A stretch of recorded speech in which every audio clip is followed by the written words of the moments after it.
ফের বিস্ফোরক ভোটকুশলী প্রশান্ত কিশোর ওরফে পিকে। বঙ্গে দু দফায় অলরেডি ভোট হয়ে গিয়েছে, সামনেই তৃতীয় দফার ভোট, আর তার আগেই বিস্ফোরক দাবি করলেন প্রশান্ত কিশোর ওরফে পিকে। আর তাতেই অস্বস্তিতে আমাদের রাজ্যের শাসক দল। রাজনীতির অলিগলি তার চেনা, এক কথায় রাজনীতির পালস বোঝেন তিনি। কে ক্ষমতায় আসতে পারে আর কে পারে না, কার আসন বাড়তে পারে কার কমতে পারে, এইসব নিয়ে রাজনীতির অঙ্ক কষে আগেই বের করে দিতেন নিজ অভিজ্ঞতা দক্ষতার গুণে।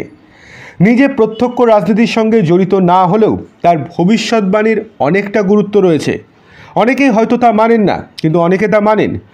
একাধিক রাজনীতির বৈতরণী পার করার ক্ষেত্রে তার অবদান অনস্বীকার্য।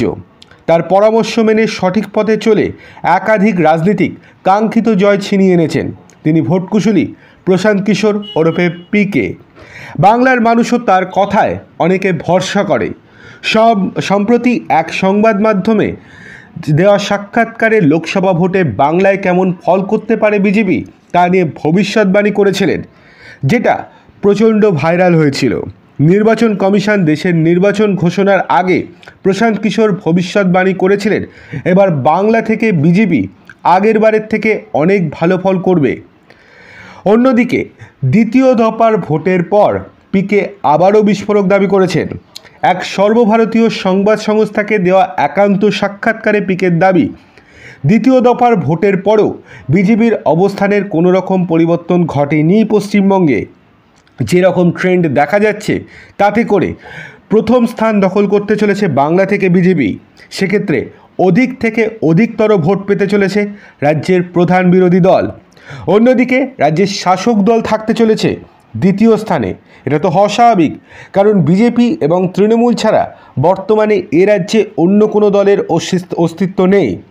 তবে পিকে একেবারে পরিষ্কার করে জানিয়ে দিয়েছেন এটাই যে রাজ্যের শাসক দলের থেকে রাজ্যের প্রধান বিরোধী দল অর্থাৎ বিজেপি অনেক অংশে ভোটে এগিয়ে যাবে। অর্থাৎ তৃণমূলের থেকে বিজেপি অনেক বেশি ভোট পেতে চলেছে। দ্বিতীয় দফার পরেও তিনি তার মন্তব্য থেকে বা তিনি তার ভবিষ্যৎবাণী থেকে এক পাও পিছুপা হননি। আর তাতেই বেজায় অস্বস্তি বাড়ছে রাজ্যের শাসক দলের, কারণ পিকেকে অনেকেই ভরসা করেন। আর যদি তিনি এই রকম ভবিষ্যৎবাণী করতে থাকেন তাহলে সাধারণ মানুষের মধ্যে যে সেটা প্রভাব পড়বে সেটা বলার অপেক্ষা রাখে না। তৃণমূলও সেটা বুঝতে পারছে।